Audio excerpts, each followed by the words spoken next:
Friends, അങ്ങനെ പുളിങ്ങോം പള്ളിയിലാണെന്നുള്ളത്. അപ്പം ഇവിടെ അറിയാം വളരെ ചരിത്ര പ്രസിദ്ധമായിട്ടുള്ള ഒരു പള്ളിയാണ്. അപ്പോൾ 2 ആൾക്കാരെ കണ്ടു. മിക്കവാറും ഇതേപോലെ കുറേ നാട്ടിൽ നിന്നുള്ള ആൾക്കാരാണ് ഇവിടെ ഉണ്ടാവല്. അപ്പോൾ നിങ്ങൾ ഏത് നാട്ടുകാരാണ്? കാസർഗോഡ് അല്ലേ? നിങ്ങൾ? ഞാൻ തിരുവനന്തപുരം. ഓക്കെ. തിരുവനന്തപുരം ഇല്ലാന്ന്. ഇവിടെ എന്തിനു വന്നാണ്? ഇവിടെ പി ജി ഉണ്ടല്ലേ? ഓക്കെ. അല്ല ഈ ഉസ്താദാവ് തങ്ങളാവുക എന്നുള്ളൊരു ആവാൻ വേണ്ടിയിട്ടുള്ളൊരു ലക്ഷ്യത്തോട് കൂടിയിട്ട് വന്നതാണ്. അപ്പോൾ ഇതാണ് പള്ളി. എങ്ങനെയുണ്ട് ഇവിടുത്തെ ജീവിതം രീതിയെല്ലാം? പുളിങ്ങോം അല്ലേ? നല്ലൊരു ഓക്കെ നല്ലൊരു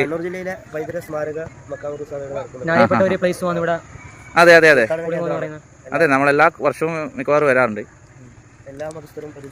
അതെ അതുകൊണ്ടാണ് നമ്മളെ പോലെയുള്ള ആൾക്കാരൊക്കെ ഇവിടെ വളരെ സ്വതന്ത്രമായി എവിടെയും പോയാൽ അങ്ങനെ തന്നെയാണ്. പക്ഷെ ഭയങ്കര ഒരു ഫ്രീഡമാണ് ഇവിടെ, ഒരു എക്സ്ട്രാ ഫ്രീഡം പോലെയാണ്. ആർക്കും നല്ല രീതിയിൽ വന്ന് പോകാനും പറ്റുന്ന ഒരു രീതിയിലുള്ള ഇതാണ്. അങ്ങനെ ഒരു നമ്മളെ കണ്ണൂർ, കാസർഗോഡ്, കർണാടക അതിർത്തി പങ്കിടുന്ന ഒരു സ്ഥലത്തും കൂടിയാണുള്ളത്.